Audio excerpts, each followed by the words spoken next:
EKay, very nice to meet you, bro. Nice to meet you too, brother. How you doing? I'm good, man. You? I'm alright, man. I'm alright. Let's get straight into this. So, for those who may be unfamiliar with your work, like who may not know you, how would you describe yourself? So, I'm a spoken word artist. Yeah. I guess that essentially falls under the umbrella of a poet. So yeah, the way I see spoken word is kind of like you are, sounds corny, but you're kind of trying to bring those words that are written down to life. Do you know what I mean? So it's almost like, put simply, it's almost like in between rap and written poetry, but it's performance poetry. Yeah. You know what I mean? So that's kind of how I describe it, how I see it. Okay. Yeah. Nah, your poets are good, man. Your poems are really, really good. Thank you. And we'll get into that. So, what inspired you to start poetry, to start spoken word? So I kind of wrote on a limb. So I grew up on a lot of rap music. Yeah. And I think I actually had to write for like church. It was like a youth group. I was in the youth group, and it was just like a task where they said do a poem. And in my group, we just needed someone who could do it. So I just decided to write. My style was very different to how it is now, and it's always changing. But I enjoyed it. I got to say that it was quite fun. It was nice to kind of be creative and like play with words. I think the thing I like about spoken word is that it's more entertaining to listen to than a speech. So you can deliver. It's like you can deliver powerful or important messages in an entertaining way. Yeah. You know what I mean? It shows delivering stuff that matters, doesn't have to be boring. Yeah. And that's kind of why I do it, and that's kind of what kept me going. So I started probably when I was like 15, and then probably took it seriously about like 2 years ago. Okay. Yeah, coming to 3. Okay. Well, actually, that which brings up the very good point. So you say you started taking it seriously 2 years ago. Yeah. Why? Why? Why seriously 2 years ago? Why did I start? Okay, I think I started because there was somebody who I was involved with. Right? Okay. It's not the typical story where it's like someone broke my heart. Well, I just had to. We appreciate you clarifying that. It was just a thing where I think I had a lot more free time. Yeah. And I hadn't really socialized that much in my first year of uni. And then an event came up and it was for like the ACS, and they said that they're looking for talent. So I just said, you know what? Let me like take part. I haven't written in a while, I haven't performed in a while, but it might be fun. So I just started and I kind of liked it. And then I think someone heard I did poetry. And this is the thing about spoken word, especially when you're doing it live. You go to one show, if there's like 40 people there, 50 people there, one person will come up to you and be like, oh, can you do this show? Yeah. Oh, can you come here? Can you come here? So that's kind of what started to happen. So it just kind of propelled me into it. And the ball just kept kind of rolling from there. So that's kind of what made me get into it. And then I kind of realized maybe there's some stuff I really want to talk about. If I can resonate with people, why not? You know what I mean? Why not keep it going? Oh, cool. Yeah, that's me. I like that though. It seems very organic, which is what you want it to be. Chilled. Yeah, that's what you want, chilled. Rolled into it. That's good, man. So I assume your first performance was at the ACS, and you talked about how your style sort of changed since you were like 15. How do you feel it's changed? How do you feel it's evolved or developed? Good question. I would say, okay, so you have loads of different kind of poets, right? Yeah. You have you have people that I like, or people that people might know of, like George the Poet, and Nego True. Yeah. Then you have like other like Sophia Takor, or Chosen, or other people like that. And then you have like Americans tend to have a certain kind of style of poetry, and it can be quite dramatic. Or you can have people that are very like simple, just a mic, not too expression, like not too much focus on like being animated or anything, just talking. And I think when I started, I was very much on one spectrum, closer to I had quite a slam poetry type feel. I had so many rhymes and like half rhymes and mid rhymes and everything I did. I was doing a lot, just way too much. And they tended to have quite a lot of emotion grip to them. I still do that till today. But I think my style is a lot more, I try to say more with less words, essentially. Okay. So I try to say more with less words. Because sometimes the way you say something is more powerful than what you're saying. Yeah. And it's just kind of knowing that maybe I don't need to if I'm having an issue with, you know, systemic racism or an incident happens that really resonates with me, instead of me trying to break it down fact for fact, line for line, if I say, like, I'm black, and then you pause, you kind of just realize there's so much more linked to that you can unravel than saying, when I was like, when my parents were slaves, do you know what I mean? It can just carry so much more weight. And I'm just trying to learn ways to say more by talking this. So you're focusing on delivery more than pure content. Yeah, definitely. They're each just as important as each other. Spoken word is kind of like a gift. So like the content is the actual gift, but then the way you deliver it's like the gift box. Yeah. That's how my friend Deji always used to describe it. It's like the gift box that you deliver it in. Yeah, cool. Yeah. Alright, cool. So since the ACS, I assume you finished your degree. Yeah, man's finished. Nice. I'm not going back. I'm done. Cool. So what did you get your degree in? Civil engineering, actually. Jeez. Completely unrelated, isn't it? Completely unrelated. So, yeah, that was that. Yeah, that requires a lot of thinking, doesn't it? Like a lot of maths, I assume. Yeah, there's a lot of maths in it. It's a lot of applied maths and applied physics. Yeah. Yeah. You've grown as an artist, and then you would go on to vocals and verses.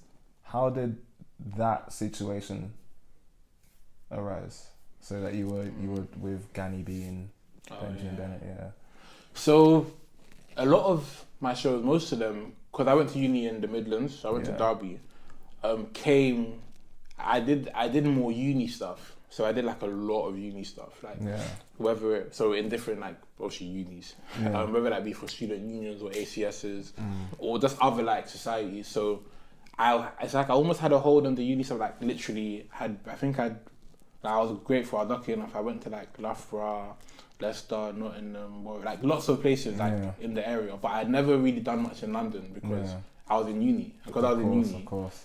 You're not really gonna. It's like I said, you go to one place, they invite you to another. Yeah. But if you're not in London, no, you're within that same space. And London's such a weird scene to tackle. You know what I mean? Because there's so many different areas. Like London's so big.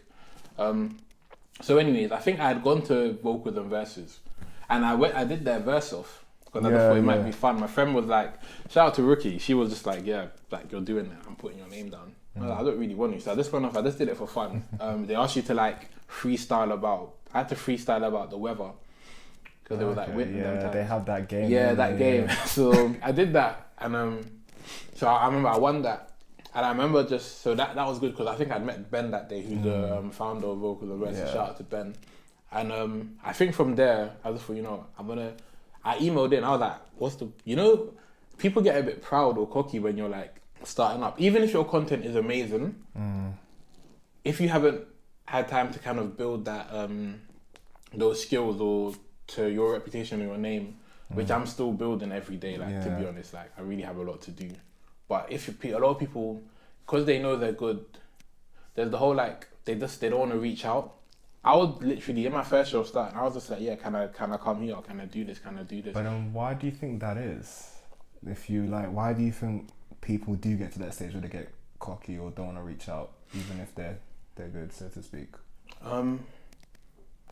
It's a tough one because I guess it probably works differently for different people. But I think in my opinion, the reason why I don't do that is kind of because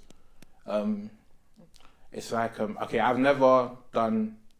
if I've never performed at a church before, I can't charge you, or I can't be like, I can't be like, you have to reach out to me because I've never done it before. So I don't, even if I am good, or maybe I would smack it, I don't have the almost backing, the reputation. I don't have the expertise, the experience of doing it.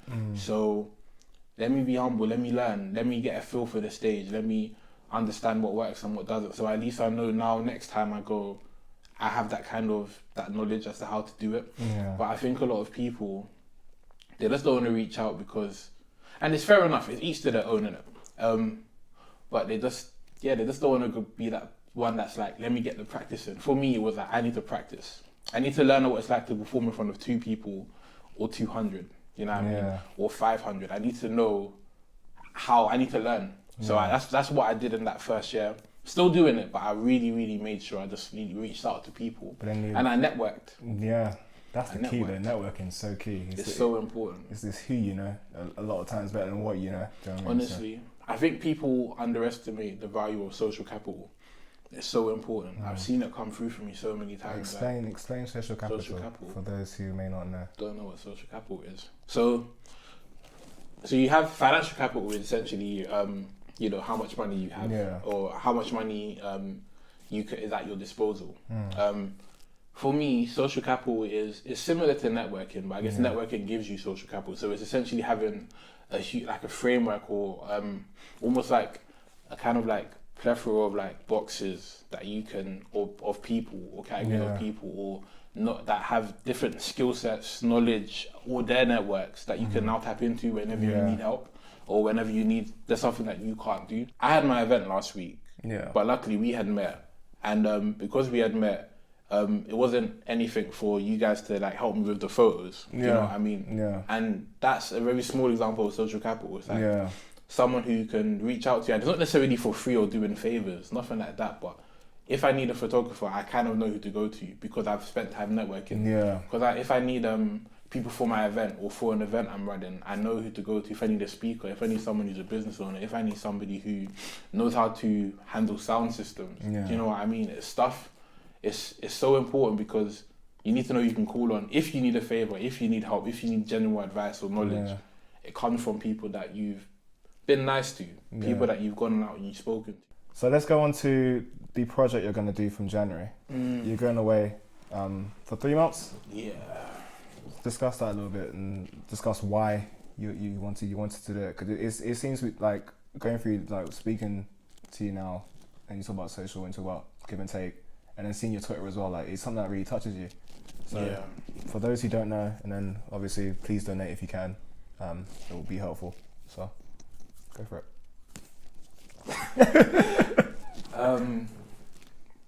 So in January I'm going to South Africa for about 3 months, 12 weeks, to volunteer to try to help to tackle issues of gender-based violence, sexual reproductive health education, and just like generally getting people into participating in politics and civic participation, essentially. And I guess two things drove me up. Like the obvious one, like you want to help, you want to give back. I was very skeptical at the beginning because, you know, like disclaimer, I don't necessarily know how I feel about Western countries coming to tell other countries how to live their lives. You know what I mean? So I was very like, I was really skeptical. You know what I mean? But that's an issue for another day. That's not something we need to get into. But the organisation I'm going with, called ICS, the way they work is they only go into countries that they've been invited to. And only work that's actually very respectful. Yeah, so they've got that kind of respect there, and they only touch issues that they are that the country asks them to. Basically, that's fair. Yeah. As long as there's like value alignment, they're fine. That's how it works. And at any time, if the country want them to leave, then they just up and go. So yeah, they kind of work on acceptance, like as in they need to be accepted by the community that they want to work in for it to work. So that's why I decided to do it. And I wanted to be humbled. I feel like being like an ethnic minority in this country, you can kind of feel disadvantaged sometimes. But I just wanted to check my privilege. I respect that. Do you know what I mean? Like you kind of just, uni's hard, and I'm not taking away from people's struggles, but like for example, we complain uni's hard, but you're gonna get a degree from the UK. Do you know what I mean? Yeah. And it's just kind of like perspective. I'm not like, everyone's hustle and everyone's grind. Like things are still, pain is definitely relative, but I think just being able to go and see some other people's experiences where it's like all they really care about is shelter, food, and other like issues, and not even just saying that Africa is suffering. It's not like that, but just empowering. Yeah, stuff you take for granted, little things like that, and kind of just allowing for empowerment. Do you know what I mean? Because it's not saying that I'm going back, because I'm from Ghana, Sierra Leone. It's not saying that we are suffering and we need help. It's not like those charity videos where people are suffering. It's more like they're grinding now. How can we just assist? How can I assist? Do you know what I mean? But yeah, just checking my privilege, being humbled, learning that when I come back, to have a bit more resolve in my decisions as to what I'm going to do. Like to come back and make every decision a bit more meaningful.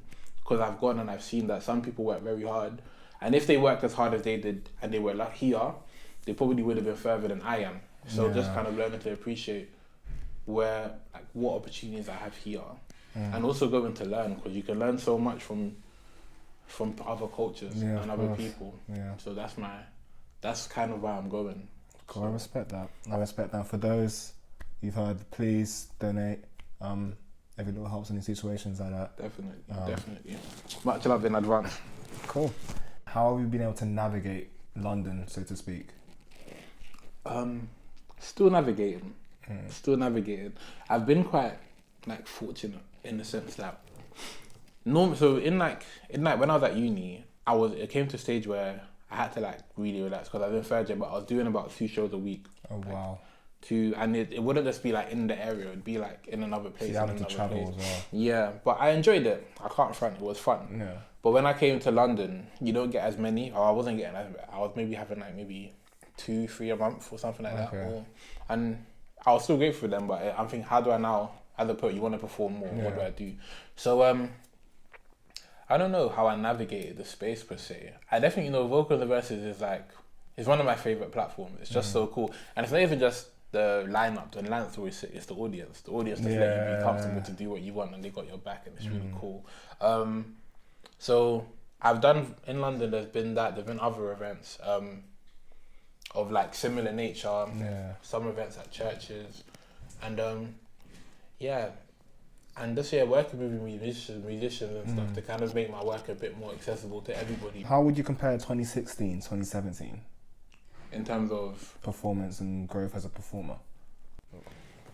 So you know what, so I decided to take a bit of a hiatus where like at the end after the Versa was in November. I mean the competition, the Vocal and Versa one, and I think I came back in December, but then I stopped performing in general until like the end of January. Yeah. Because I guess Lauren Hill kind of does it best. It's like, what's the point in writing if you haven't had life experiences to write about? It's true. So it's like you end up repeating yourself. Yeah, people just start talking for no reason. Yeah. You know what I mean? Yeah. You're saying stuff you heard on Twitter, or you're saying stuff you read in a book. And what's the point? Because it doesn't have that substance. And and my sister, she like does YouTube. She told me about that. She took a big hiatus, and people are like, where's she gone? But when you come back, you're not just talking about stuff you heard, you're talking about stuff you lived, and then it starts to carry a lot more weight, and it makes you a lot more grounded. So I took a break for a bit.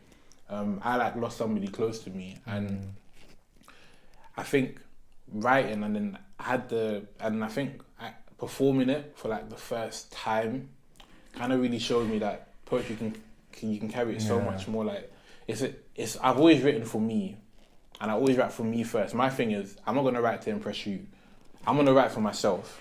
And then if I perform and it resonates with you, then so be it. Because when we start writing for other people, if not everyone likes it, then you're going to you're going to feel like you're compromising your art. Do you know what I mean?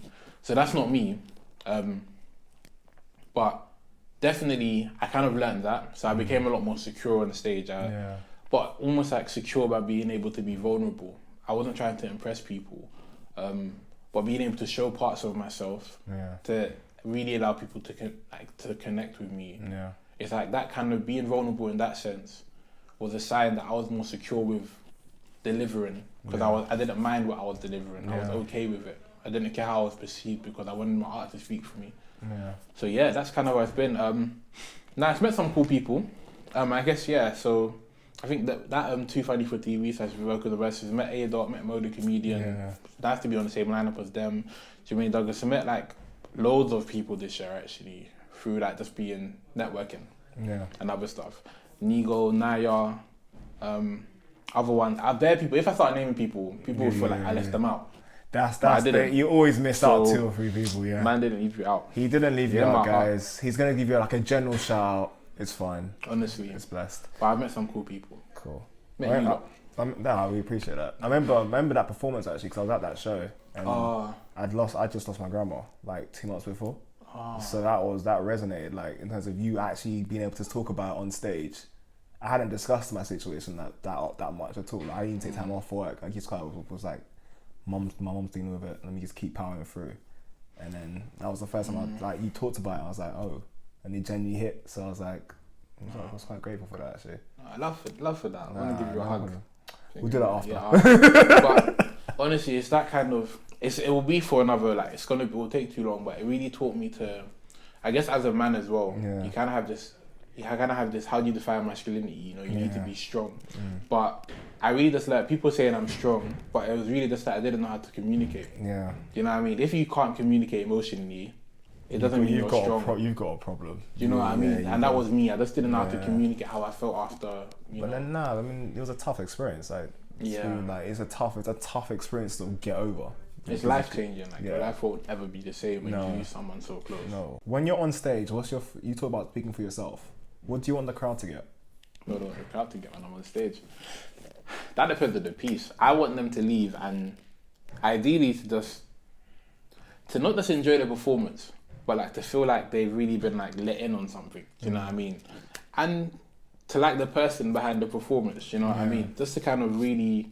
So like that's why if I'm doing a set, I'll try to like maybe like I'll make a couple jokes in between the set. Or I'll tell like a story in between the set, or I'll get crowd engagement, something like that, just to have a bit of fun.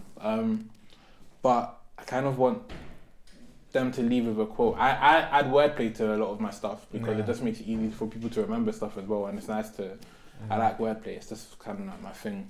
But yeah, I want people just to leave knowing that they've learned something or that there's something that they can resonate with a feeling. If they can't remember what I said, I hope they remember how I made them feel. Yeah. Do you know what I mean? Got to the end of the year, December 2018. What would you want to have achieved? I would love for like my EP to be completed and to have been like an EP.